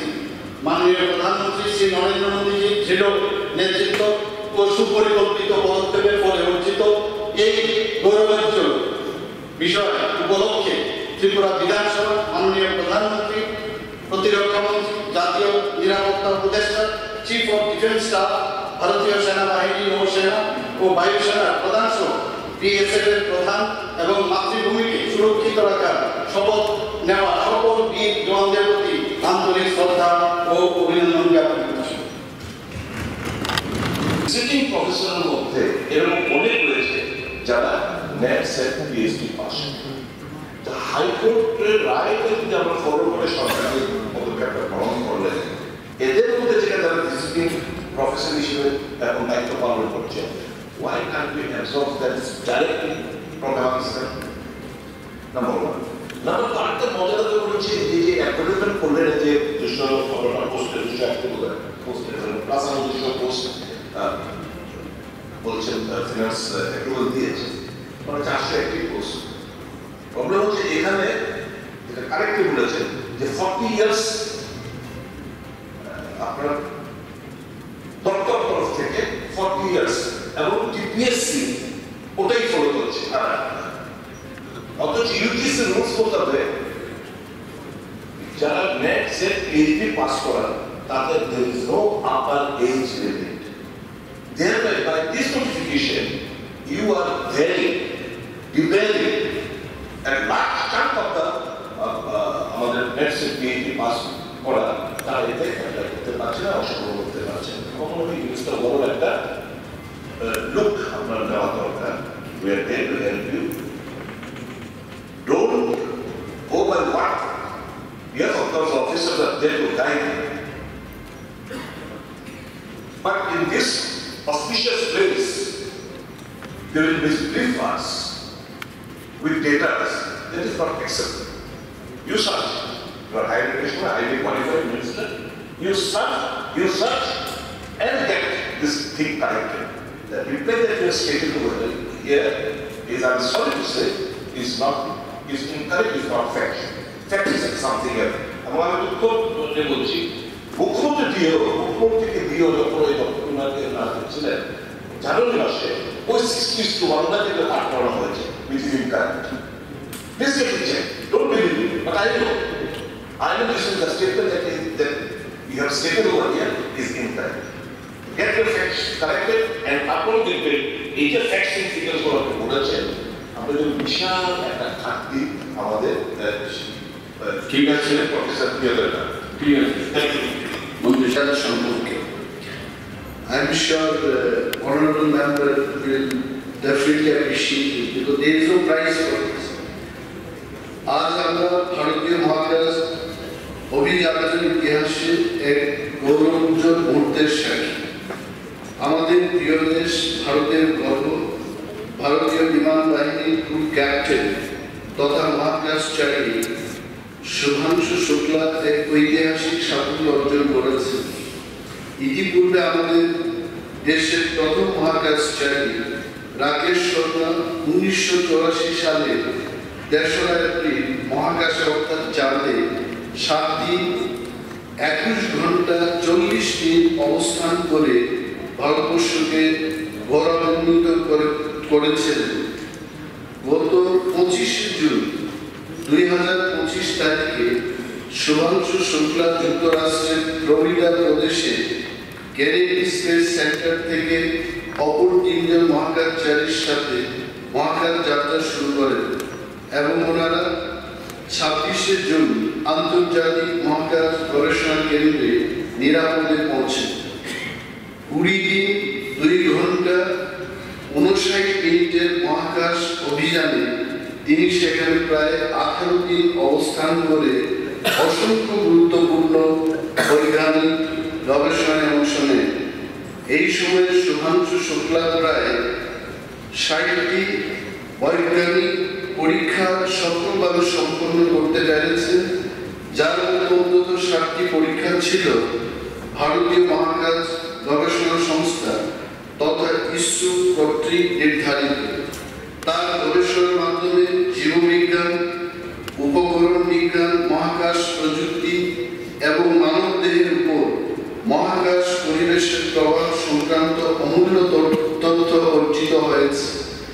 অবশেষে মহাকাশ থেকে 15 জুলাই 2025 তারিখে শুভাংশু শুক্লা সহ অপর 3 মহাকাশচারী অভিযানের সফলতায় খুবই উচ্ছ্বাসিত হয়ে হাসি মুখে এবং সুস্থ শরীরে নির্বিঘ্নে আটলান্টিক মহাসাগরের নির্ধারিত স্থানে অবতরণ করেন। লখনৌ শহরের সন্তান শুভাংশু শুক্লার পিতা শ্রী শম্ভুদয়াল শুক্লা একজন অবসরপ্রাপ্ত সরকারি কর্মকর্তা এবং মাতা শ্রীমতী আশা শুক্লা একজন গৃহিণী। শুভাংশু ন্যাশনাল ডিফেন্স একাডেমি থেকে কম্পিউটার সায়েন্স বিটেক ডিগ্রি অর্জন করেন এবং পরবর্তী সময় Indian institute of science Bangalore থেকে এরোস্পেস ইঞ্জিনিয়ারিং এ এমটেক সম্পন্ন করেন। বর্তমানে তিনি ভারতীয় বিমান বাহিনীর ক্যাপ্টেন ও একজন দক্ষ টেস্ট পাইলট হিসেবে কর্মরত আছেন। ভারতের কৃতি সন্তান শুভাংশু শুক্লা এই ঐতিহাসিক সাফল্যে সমগ্র ভারতবাসী আজ খুবই গর্বিত। ত্রিপুরা বিধানসভা এই অসামান্য সাফল্যের জন্য শুভাংশু শুক্লাকে আন্তরিক অভিনন্দন জ্ঞাপন করছে এবং তার সুস্বাস্থ্য ভবিষ্যৎ জীবনের সর্বাঙ্গীন সাফল্য কামনা করছে। কোন কোন মহাবিদ্যালয় প্রদান করে অধ্যাপক থাকা আবশ্যক। ওই সময় যে ইউজিসি নর্মস অনুযায়ী 1:30 মানে রেশিওটা হচ্ছে 1:30 আর ইউজিসি যে গাইডলাইন অনেকগুলো আছে আমার কাছে, তো এখানেও দেখছি যে 1:30 মাননীয় মন্ত্রী মহোদয়, আমি জানি না এটা কি করে 1:60 হয়ে গেল, কারণ এখানে বিধানসভায় যাওয়া তথ্য 1:30 বিধায়ক দিয়েছেন। এটা আমি কালেকশন করে যাওয়া অনেকগুলো ইউজিসি নর্মস দেখলাম, তো আমার মনে হয় অনেক জায়গাতে সেই নর্মসগুলো মানা হচ্ছে না আমাদের কাছে ইউজিসি। তো আমি রেশিওটার কথা বললাম, আর পাশাপাশি আরো কিছু ব্যাপার আছে আমি বলছি যে বিশেষ করে আমাদের কলেজ একটা শিক্ষা প্রতিষ্ঠান যেহেতু বা ইউনিভার্সিটি বলুন সমাজের কারিগর তৈরি করে এইগুলো, তো এখানে এই জায়গাতে যদি অনেকগুলা ক্রাইটেরিয়া না মানা হয় সেক্ষেত্রে আমাদের সমাজের জন্য অনেকটা লস হয়ে যাবে। তো আমাদের রাজ্যে যেই কলেজগুলো এখন আছে এর মধ্যে যে কলেজগুলোতে 4 ইয়ার ডিগ্রি কোর্স মানে আছে, ওই 4 ইয়ার ডিগ্রি কোর্সের মধ্যে আমরা লক্ষ্য করতে পারছি যে প্রয়োজনীয় অ্যাসিস্ট্যান্ট প্রফেসর বা অধ্যাপক না থাকার দরুন এখানে যে 4 ইয়ার কোর্সে যারা ফাইনাল ইয়ার ওই সময় রিসার্চ পেপার যখন পড়ানো হয় সেই ক্ষেত্রে যারা গেস্ট ফ্যাকাল্টি আছে, যারা অলরেডি মানে পিএইচডি নেট ক্র্যাক করেনি, তাদেরকে দিয়ে কিভাবে ক্লাস করানো, যারা ফাইনাল ইয়ার রিসার্চ তারা 4 ইয়ার ডিগ্রি করার পর ডাইরেক্ট পিএইচডি করবে, তাদেরকে ক্লাস করার ক্ষেত্রে তো পিজিটি দিয়ে হবে না বা নর্মাল গেস্ট ফ্যাকাল্টি দিয়ে হবে না। একটা ইউজিসি যে নর্মস আছে সেই নর্মস অনুযায়ী তাদেরকে নিয়োগ করতে হবে। কিন্তু সেই ক্ষেত্রে আমি অনেক কিছু লক্ষ্য করছি। আর অধ্যাপক নিয়োগের ক্ষেত্রেও আমাদের ত্রিপুরা স্টেটের হায়ার এডুকেশন দপ্তর যখন নিয়োগ নোটিফিকেশন জারি করেন যে অধ্যাপক নিয়োগ করা হবে বা অ্যাসিস্ট্যান্ট প্রফেসর তাদেরকে নিয়োগ করা হয়, তখন তাদের ক্ষেত্রে 40 ইয়ার এজ ওভার হয়ে গেলে তাদেরকে ইন্টারভিউতে সুযোগ দেওয়া হয়। কিন্তু ইউজিসি যে গাইডলাইন আছে সেই গাইডলাইনে কিন্তু নো এজ লিমিট বলে কথা আছে, কিন্তু আমার বক্তব্য বলছে যারা কলেজগুলোতে ইউনিভার্সিটিগুলোতে যারা গেস্ট ফ্যাকাল্টি হিসেবে পড়াশোনা করাচ্ছেন দীর্ঘ 7-8 বছর যাবত, তারা তাদের নেট আছে, স্লেট আছে, পিএইচডি আছে, কিন্তু তারা এখন ওভারেজ হয়ে গেছে।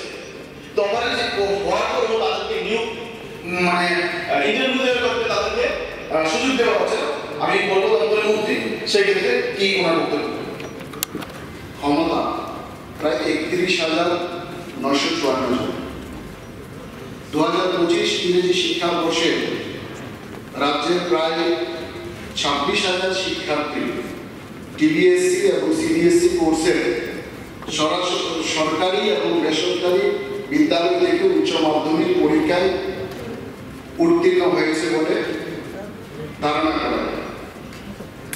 ভর্তির অভিজ্ঞতা অনুযায়ী বলা যায় যে উচ্চ মাধ্যমিক পরীক্ষায় উত্তীর্ণ 26,000 শিক্ষার্থীর মধ্যে কিছু শিক্ষার্থী বিভিন্ন পেশাদারী কোর্সের জন্য ত্রিপুরা এবং অন্যান্য রাজ্যের কলেজ এবং বিশ্ববিদ্যালয়গুলিতে ভর্তি উচ্চশিক্ষার সুযোগ গ্রহণ করবে এবং অনলাইন ভর্তি প্রক্রিয়ার মাধ্যমে 23,416 জন শিক্ষার্থী রাজ্যের 28টি সাধারণ ডিগ্রি কলেজে ভর্তি হয়ে উচ্চশিক্ষার সুযোগ গ্রহণ করেছে। রাজ্যের উচ্চশিক্ষা দপ্তরের অধীনে 28টি সাধারণ ডিগ্রি কলেজে ছাত্রছাত্রীর ভর্তির প্রক্রিয়া সুসম্পন্ন করার জন্য 23/5/2025 তারিখ থেকে অনলাইন স্মার্ট পোর্টালে আবেদন শুরু হয়েছে এবং প্রথম পর্যায়ে 19,137 জন শিক্ষার্থী, দ্বিতীয় পর্যায়ে 16/7/2025 তারিখে 1,252 জন শিক্ষার্থী এবং তৃতীয় পর্যায়ে 23/8/2025 তারিখে 3,057 জন শিক্ষার্থী ভর্তি হয়েছে।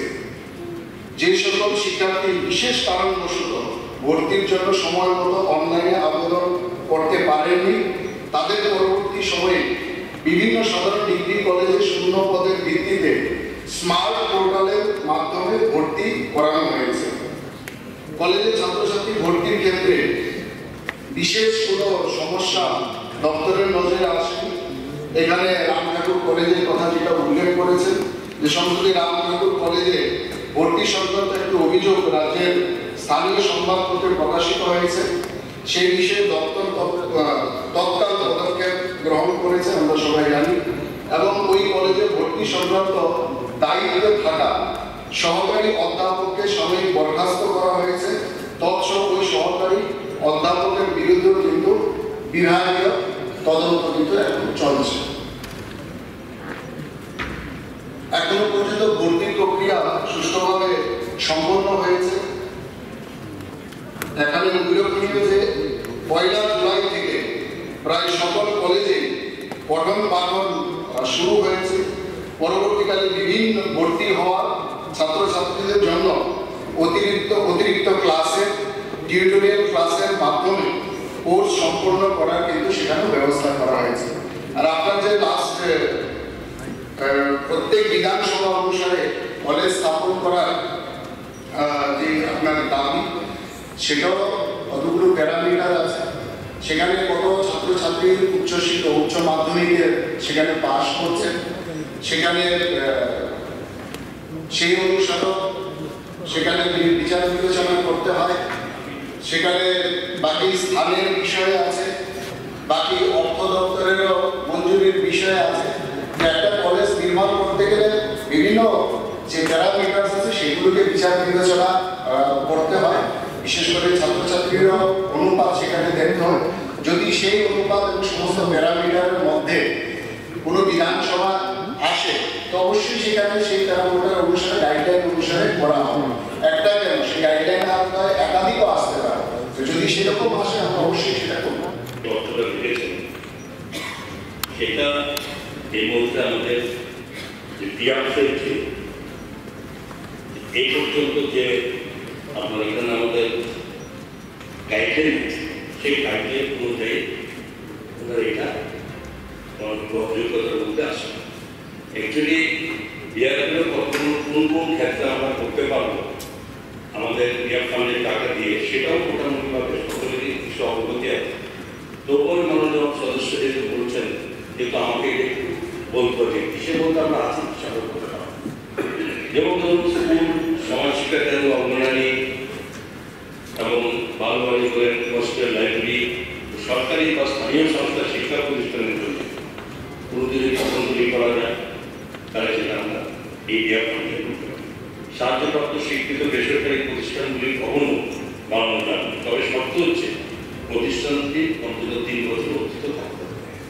2, গ্রাম সভা নগর মানুষের জন্য টিউবওয়েল জলের ট্যাঙ্ক তৈরি করা বা জল সরবরাহ প্রয়োজনীয় আমরা এসব উন্নতি কাজগুলো করতে পারি। গ্রামীণ সমাজের রাস্তা নির্মাণের জন্য ছোটখাটো করতে শুরু করতে হবে। তারপরে সেতু নির্মাণ সেই বৃদ্ধ শারীরিকভাবে অক্ষমদের জন্য কমন শেল্টার তৈরি করার সুবিধা এখানে আছে। স্থানীয় সংস্থা এবং শিক্ষিত জেলা রাজ্য ক্রীড়া সমিতির জন্য ভবন করি, ক্রীড়া সমিতি ও শারীরিক শিক্ষা প্রতিষ্ঠানগুলির জন্য মাল্টিজিম সুবিধা তৈরি, সংস্থা সমিতির জন্য খোলা ব্যবস্থা সরকারি অনুমতি জমি কিংবা সমর্পিত জমিতে সামাজিক বনায়ন, কৃষি বনায়ন এবং উদ্যান বাগান করা এটা সুবিধা আছে। গ্রাম শহর নগরের পুকুর পরিষ্কার করা বা পুনঃকরণ এবং সরকারি সেচ ও নিকাশি ব্যবস্থার উন্নয়ন, সাধারণ গোবর গ্যাস প্ল্যান্ট, বিকল্প শক্তি ব্যবস্থা বা যন্ত্রপাতি স্থাপন এই সংশ্লিষ্ট কাজগুলো, সেচের বাদগুলি ডিপ সেচ ব্যবস্থা, ভূগর্ভস্থ জলসেচ বা জলের স্তর উন্নয়ন করার সুবিধা তৈরি করা যেতে পারে। গণতন্ত্রতা ও পাঠক উনি যেহেতু উনি বলেছেন, হ্যাঁ যেহেতু বলেছেন আমরা কি করতে পারি, কি করতে পারি না সেটা আমি যাচ্ছি। তার প্রশ্ন বিএসসি বসে বিএসসি যে মেম্বার করলেন, বিএসসি মেম্বারটা আগে পার্টিতে গেলে হবে আমাদের, এখন তো না নিজেরাই দেখা যায়, আমি সেটার সঙ্গে যাব না। এখন বিএসসি ফ্রাইডে, মানডে, টুইসডে 3 দিনের অধিবেশন। এখন শাসক গোষ্ঠীর পক্ষে মানডেটা বিজনেসটা এটা টুইসডে ক্যারি ফরওয়ার্ড হয়েছে, অর্থাৎ টুইসডে বিজনেস হইব না, মানডে বিজনেসটা টুইসডে ক্যারি ফরওয়ার্ড, যা দেখলাম। এখন মানডে কেন নাই? মানডে প্রধানমন্ত্রী 3টা বিষয়ে ওনার আগমন করতে অ্যাবসলিউটলি পোস্ট ওয়েলকাম। ত্রিপুরেশ্বরী মাতা মন্দিরের নতুন যে বিল্ডিং উদ্বোধন হবে, আমরা সবাই খুশি। অ্যাসেম্বলি তার জন্য বলতে যাবে জনগণের স্বার্থ এটা প্রাধান্য পাবে না, প্রধানমন্ত্রীর আগমনটা প্রাধান্য। আর এখানে রাজ্যের কৃষক, মেহনতি শ্রমিক, বেকার, বিভিন্ন নানা সমস্যা এখানে এমনিতে সংকুচিত, তারপরে 3 দিনের আবার একটা দিন ড্রপ, এটা তারপরে আমরা জনগণের সমস্যা নিয়ে আন্তরিক নই। প্রধানমন্ত্রী আগমন নিশ্চয়ই, মুখ্যমন্ত্রী আছেন, একজন মন্ত্রী নিশ্চয়ই যেতে পারে, আর উনি যখন পাবলিক মিটিং আসছেন না, যা দেখলাম মন্ত্রী উদ্বোধন হোক, তাহলে মুখ্যমন্ত্রী could have delegated his power to someone that the assembly could have continued. এটা প্রধানমন্ত্রী জানেন না বোধ হয় যে অ্যাসেম্বলি চলার মানে অ্যাসেম্বলির জন্য এটাকে স্থগিত রাখা হয়েছে। জানলে আমার তো এতটুকু মনে হয় प्रधानमंत्री would have advised the chief minister नहीं मानी बाबू ऐसा मत करिए, इसको चलने दीजिए, आप 1-2 जगह वहां पे आते हैं, हमसे बड़ा आम जनता है, मैं आम जनता से बड़ा नहीं हूं। प्रधानमंत्री बेहतर किंतु पता एक केस ये ज्यादा है, the party power they are trying to giving opportunity to criticize the prime minister। আমার অনুরোধ থাকবে মানডে বিজনেস এজ ইউজুয়াল যেন ক্যারি হয়, টুইসডে এজ ইউজুয়াল যেন ক্যারি হয়। মাননীয় প্রধানমন্ত্রী প্রোগ্রামে ডিস্টার্ব না হয় যদি আমার করছেন, আমাদের আমি বলবো উনি আসবেন, ওখানে যাবেন, মুখ্যমন্ত্রী যাক, একাত্র যাক, let the honorable chief minister delegate his power to some other minister, let other members let us carry on with this reason. That will be the impression कि प्रधानमंत्री কাছে আম জনসাধারণের সমস্যা বড়, উনার আগমনটা বড় না। That message will be sent before the rank and file people of the world. That's the UGC স্বীকৃত যে গাইডলাইন আছে, সেই গাইডলাইন অনুসারে সেগুলোকে প্রত্যেকটা আমাদের অধ্যাপক অধ্যাপিকা কিংবা অতিথি অধ্যাপক অধ্যাপিকা ইত্যাদি যে নিয়োগ করা হয়েছে সেগুলো সম্পূর্ণ গাইডলাইন মেনে। বর্তমানে 2024-25 ইংরাজি শিক্ষাবর্ষে রাজ্যের উচ্চশিক্ষা দপ্তরের অধীন বিভিন্ন সাধারণ ডিগ্রি কলেজে মোট ছাত্রছাত্রী রয়েছে 72,460 জন। ইউজিসির গাইডলাইন অনুসারে ছাত্র এবং শিক্ষকের 60:1 অনুপাতে 1208 জন অধ্যাপক অধ্যাপিকা থাকার প্রয়োজন, কিন্তু উক্ত কলেজগুলিতে বর্তমান 468 জন নিয়মিত অধ্যাপক অধ্যাপিকা, সহযোগী অধ্যাপক অধ্যাপিকা 196 জন এবং সরকারি অধ্যাপক অধ্যাপিকা 265 জন রয়েছে। সেদিকে ছাত্রছাত্রীদের পঠন পাঠনের দিকে লক্ষ্য রেখে নিয়মিত ক্লাসে যাতে ব্যাঘাত না হয় সেজন্য ইউজিসির সম্পূর্ণ গাইডলাইন অনুসারে রাজ্যের সাধারণ ডিগ্রি কলেজগুলিতে অতিরিক্ত 654 জন অতিথি অধ্যাপক অধ্যাপিকা এবং 160 জন পোস্ট গ্রাজুয়েট টিচার নিয়োগ করা হয়েছে। 30:1 অনুপাতে রাজ্যের উচ্চশিক্ষা দপ্তরের অধীন বিভিন্ন প্রফেশনাল কলেজগুলিতে 46 জন অধ্যাপক অধ্যাপিকা থাকার প্রয়োজন। বর্তমানে ওই প্রফেশনাল কলেজগুলোতে 1366 জন ছাত্রছাত্রী এবং 53 জন অধ্যাপক অধ্যাপিকা, সহযোগী অধ্যাপক অধ্যাপিকা 15 জন এবং সহকারী অধ্যাপক অধ্যাপিকা 38 জন রয়েছে। ছাত্রছাত্রীদের পঠন পাঠনের দিকে লক্ষ্য রেখে ইউজিসির গাইডলাইন মেনে রাজ্যের প্রফেশনাল কলেজগুলিতেও অতিরিক্ত 39 জন অতিথি অধ্যাপক অধ্যাপিকা এবং 15 জন পোস্ট গ্রাজুয়েট টিচারও সেখানে নিয়োগ করা হয়েছে। রাজ্যের উচ্চশিক্ষা দপ্তরের অধীনে সরকারি সাধারণ ডিগ্রি কলেজগুলোতে বর্তমানে 747 জন কলেজ শিক্ষকের স্বল্পতা রয়েছে। এই শিক্ষক স্বল্পতা দূরীকরণের জন্য বর্তমানে সরকারি সাধারণ ডিগ্রি কলেজে 201টি সরকারি অধ্যাপক অধ্যাপিকা শূন্য পদ পূরণের জন্য ইতিমধ্যে টিপিএসসিতে পাঠানো হয়েছে এবং নিয়োগ প্রক্রিয়া সেটা চলছে।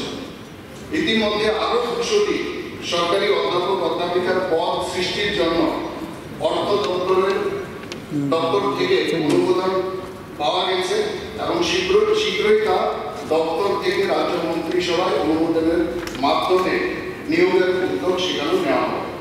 বর্তমানে রাজ্যের উচ্চশিক্ষা দপ্তরের অধীন রাজ্যের টেকনিক্যাল কলেজ ও বিভিন্ন পলিটেকনিক্যাল কলেজগুলোতে মোট ছাত্রছাত্রী রয়েছে 3001 জন। এআইসিটি গাইডলাইন অনুসারে ছাত্র ও শিক্ষকের 25:1 অনুপাতে 120 জন অধ্যাপক অধ্যাপিকা থাকার প্রয়োজন। বর্তমানে উক্ত কলেজগুলোতে 143 জন অধ্যাপক অধ্যাপিকা, অধ্যাপক 6 জন, সহযোগী অধ্যাপক অধ্যাপিকা 46 জন, সহকারী অধ্যাপক অধ্যাপিকা 6 জন এবং লেকচারার 85 জন রয়েছে। তাছাড়াও ছাত্রছাত্রীদের পঠন পাঠনের দিকে লক্ষ্য রেখেও নিয়মিত ক্লাসে যাতে ব্যাঘাত না হয় সেজন্য ইউজিসি গাইডলাইন অনুসারে রাজ্যের টেকনিক্যাল কলেজ ও বিভিন্ন পলিটেকনিক্যাল কলেজগুলিতে অতিরিক্ত 39 জন অতিথি অধ্যাপক অধ্যাপিকা, একজন পোস্ট গ্রাজুয়েট টিচার এবং 85 জন লেকচারার সেখানে নিয়োগ করা হয়েছে।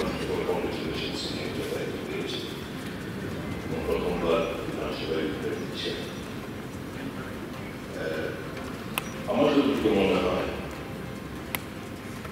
60:1 যে বলছেন তিনি সে টাকাটা পেলেন আমি জানি না। আমরা ইউজিসি ওয়েবসাইট খুলে যখন আমরা সার্ফিং করি তখন আমরা দেখি আমরা বলছেন 60:1 হিসেব অনুসারে তো সারপ্লাস।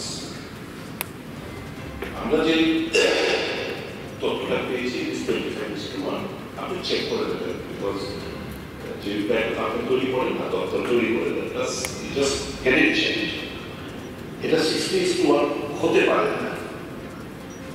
যদি তাই হয় এবং কত পার্সেন্ট এই যে টোটাল স্যাংশন পোস্টের ইউজিসি রুলস এন্ড রেগুলেশন মোতাবেক স্যাংশন পোস্টের কত পার্সেন্ট আপনি গেস্ট ফ্যাকাল্টি নিয়োগ করতে পারেন? গেস্ট ফ্যাকাল্টি হিসেবে টোটাল স্যাংশন পোস্টের 20% আপনি অ্যাবজর্ব করতে পারেন গেস্ট লেকচারার হিসেবে। তখন যে ডক্টরটা মাননীয় মুখ্যমন্ত্রীর কাছে ছিলেন, এই 25টি সাধারণ ডিগ্রি এবং 5টি প্রেসিডেন্ট ডিগ্রি কলেজে গত 12 জানুয়ারি মাননীয় মুখ্যমন্ত্রী সাহেব যে উদ্যোগটা দিয়েছিলেন ৭৫,০০০ জন ছাত্রছাত্রী তখন ছিলেন এবং 25:1 হিসেবে ২,৮৮০ জন অ্যাসিস্ট্যান্ট প্রফেসর পাওয়া যায়। কিন্তু বর্তমানে রয়েছে ৬৬১ স্যাংশন পোস্ট আর ২০১টি ভ্যাকেন্ট পোস্ট, অর্থাৎ ৪৬০ জন অ্যাসিস্ট্যান্ট প্রফেসরের মধ্যে ২০-২৫ জন ইতিমধ্যেই রিটায়ারমেন্টে চলে গেছে। তাহলে শিক্ষা ব্যবস্থা বর্তমানে এই ২,৪০০ জন আরো অ্যাসিস্ট্যান্ট প্রফেসরের প্রয়োজন রয়েছে। আপনি যদি রেশিও 60:1 ধরে থাকেন, fine, absolutely I have nothing to say, but I know this is not a factual. এবং এই যে নেক্সট পিএইচডি পাস করা যাদেরকে আপনি গেস্ট লেকচারার হিসাবে আপনি এখন করছেন, আপনি বলছেন ইউজিসি রুলস এন্ড রেগুলেশন মেনে এদেরকে নেওয়া হচ্ছে। আমার মনে হয় ডিফারেন্ট এই জায়গায় পিএইচডি পাস করা ছাড়া অনেক মাস্টার ডিগ্রি করলেন না, তারা অ্যাবসর্ব হয়েছে গেস্ট ফ্যাকাল্টি হিসেবে। This is against the UGC rules and regulation. এবং দেখা গেছে ইন্ডিয়ান লেফটেন্যান্ট জেনারেল যারা পিজিটি হিসেবে যাদেরকে অ্যাবসর্ব করেছিল, পরবর্তী সময় যাই হোক তারা ম্যানেজ তারা কিছু পিএইচডি করে তারা এখন হাইকোর্টের সিঙ্গেল বেঞ্চের অর্ডারের প্রেক্ষিতে তাদেরকে অ্যাবসর্ব করা হয়েছে অ্যাসিস্ট্যান্ট প্রফেসর হিসেবে। কংগ্রেস দল থেকে বিরোধ হয়েছে, অন্যান্য দলের প্রতিনিধিরা বিএসসি কমিটি হয়েছে এবং ওই দিন যে কোনো কারণে হোক জরুরি কাজে বিরোধী দলটা আসতে পারে, একজন সদস্যকে অথরাইজ করেছে, যদিও বিএসসি সিস্টেমে নেই না থাকলেও এর আগে আমরা যেহেতু বিরোধী দলটা আসতে পারেনি সেজন্য গুরুত্ব দিয়ে ওই প্রতিনিধিকে কংগ্রেস দলের প্রতিনিধি ছিল। হ্যাঁ, সিপিএম দলের প্রতিনিধি বলেছেন যে 4 দিন হওয়া উচিত, এই ধরনের কিছু বলেছেন, দিনবাবু এরকমই প্রায় করেছেন। পরে আমরা কোর্টের সিচুয়েশনটা বলি যে পরবর্তী সময় আলোচনা করে সবার সম্মতিক্রমে, যদিও একটু নির্বাচী ছিলেন সিপিএম দলের প্রতিনিধি দরকার হিসেবে, তো বলছে ঠিক আছে আপনারা যেমন বলছেন এটা মেনে নিলাম। আমরা বলেছি প্রধানমন্ত্রী কথা বলেছে, তো প্রধানমন্ত্রী আসবেন বিধানসভা সরকারি প্রোগ্রাম আসছে, অল অফিসার্স অল সেক্রেটারিজ সেখানে চলে যাবে। এই কোশ্চেন এগুলি রিপ্লাই কিভাবে আসবে? এর আমরা কিন্তু ইতিহাস করতে চাই না, নাটক করতে চাই না। আমার মনে আছে সুদীপ বাবু ছিলেন, এই হাউস একটা ঘটনা ঘটেছিল, সেটা এখন না করলে খুশি হতো না। সিটু অল ইন্ডিয়া তখন বলা হয়েছিল না কারো বন্ধ থাকবে, তখন আমরা বললাম না করতেই হবে। বলছে দেখেন আমরা কিন্তু থাকবো না, আমরা থাকবো আসতে পারি না করে আমরা এসেছি অনলি স্পিকার এসেছি হাউস একজন। সেই নাটক করা উচিত ছিল কি? সে নাটক করা উচিত ছিল কি? আমি সেগুলো দিয়ে দরকার করতে চাই। এরকম প্রধানমন্ত্রী আসছে দেশে, সরকার পৃথিবীর এখন সর্ববৃহৎ জনপ্রিয়, এটা কোনো সন্দেহ নেই। সেখানে আসবে, আমি হাউস যা হতে পারে এই জন্য আমরা বোঝানোর পরে বিজবাবু বলেছেন ঠিক আছে যদি কোনো টেকনিক্যাল প্রবলেম না থাকে এটা করা যেতে পারে, অসুবিধা না। যদি উঠে যায় আমরা বলবো না যে উঠায়, উনিও বলেছেন কয়েকজন প্রতিনিধি, উনি উঠেছেন কিন্তু পরবর্তী সময় সর্বসম্মতি হয়েছে। আর আমরা বলেছি, আমরা যখন কমিটমেন্ট করছি, আগে বলেছি নেক্সট সেশন যেন বেশি হয়, আমরা নেক্সটটা বেশি করে দিয়েছি, এটা অস্বীকার করতে পারবেন না। এবারও যে নেক্সট সেশন হবে বেশি দিন দেবো, দিলে হয় না, দেখা গেছে সদস্যরা ডাক হয়ে যায়, এটাও তো দেখেছি 5 ডে চলতে পারে না। আমার কোনো আপত্তি বেশি হবে, কিন্তু এই সেশনটা আমরা এরকম করেছি, সেটা আমি অনুরোধ করবো সবাইকে গ্রহণ করার জন্য। সর্বসম্মতি হলে ভালো। আপনাদের অভিযোগ তুলেছেন, এটা মিডিয়ার কাছে গেছে, এখন যদি আপনার সর্বসম্মতি না হন উনি ভোটে দেবেন, দিস ইজ দ্য সিস্টেম। এর